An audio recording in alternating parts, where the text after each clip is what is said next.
Hi, welcome to week 11, and this week we are focusing on chapters 3 and 5, and we are looking at assignment 2. So just to talk about assignment 2, that follows on from last week's work, which was to define the problem space and research and user research, the target audience, identify the broad goals.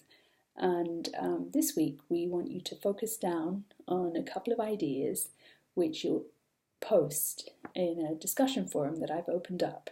So you'll describe these two ideas, you might even accompany sketches with them, and I'd like you to post your two ideas before Wednesday if possible, so that then gives everyone the opportunity to provide feedback for two of your peers before the end of the week, the following Monday.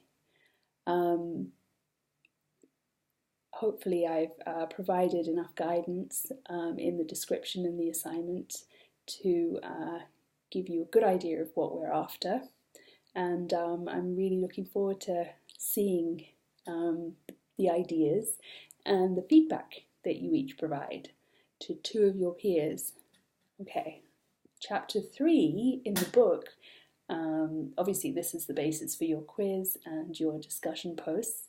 Chapter 3 is looking at cognition, and it introduces the ideas of the various thoughts behind cognition. Cognition is sort of fundamental to our thinking. It underpins the idea of the design principles that we introduced in the beginning of the course.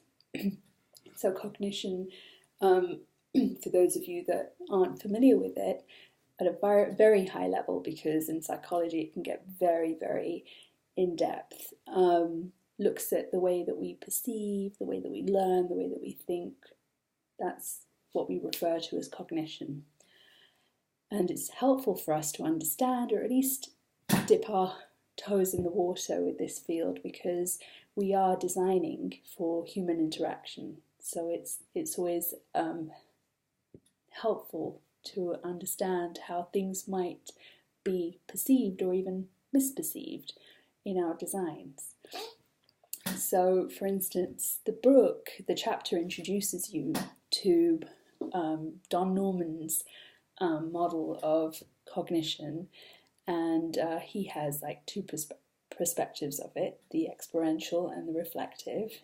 So experiential is to do with the fast thinking, which Kahneman sort of postulated, which is the perceiving, enacting, the reacting to events, such as driving and reading, so things that you do effortlessly.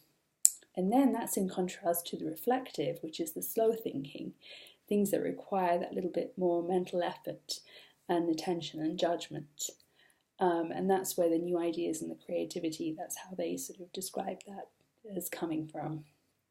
Both, in fact, are needed for everyday sort of purposes, but it's helpful to understand how we as people approach our everyday sort of events and interactions, because we design the technology to support that. Chapter 5 looks at emotional interaction, and this is obviously really pertinent to your current projects. And the way that I sort of perceive this chapter is that they look at design that evokes feelings, you could say, and also that responds to feelings. Like when I took a look at the chapter, this is what I sort of gained from it. So, for instance, design that evokes feelings. They looked at, for instance, a section in the chapter to do with expressive models and expressive interfaces, and then those that respond to the feelings. You have sort of the affective computing. So you've got where technology is trying to recognize and respond to human, for instance, facial expressions, and respond to that, react to the way that you are interacting in that way. The other thing that they introduce is Ortney's model of emotional design, where they talk about this in terms of the visceral, behavioural, and reflective levels. And that's always interesting to sort of take a look through as well. The visceral, which is considering the look and the feel. The behavioural, which is the use, which is where we're concerned with the usability. And the reflective, which is, well, what meaning does it give? And the personal sort of value of the designs that you create and are involved with. These 2 chapters, if you thought last week was long, these 2 chapters are pretty long and heavy. So that's a sort of warning for you. So I would suggest starting early with these 2 chapters and not getting put off. We certainly don't want you to sort of feel overwhelmed by them. Psychology is a heavy subject, so I don't expect you to understand every single bit of the chapter at first glance at all. But take a read through, and what's helpful, I think, in chapter 3 is that they describe the theory, and then you have a little section that says design implications.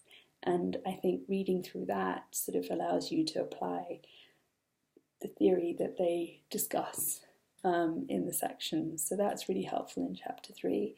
And I think in chapter 5, it's sort of, the way I saw it, like I said, is the framework of, the design that evokes the feelings and the design that responds and supports the feelings that might, be sort of thrown at the design. I'll leave you with that, and considering that this might be, quite a heavy read, feel free to, share questions with us in the discussion forum that we have for these 2 particular chapters, especially if you have other takeaways from it. And, send me an email if any aspect of it is a little difficult. The other sort of things that they talk about is the plus and minus 7 items, and recognition versus recall. That's like a design principle that we introduced earlier in the course. So you'll come across these in the chapter, and take a glance through it. Don't feel overwhelmed by it, but hopefully it'll be a sort of nice introduction to you to this huge area of cognition. That's it for this introductory video to the week.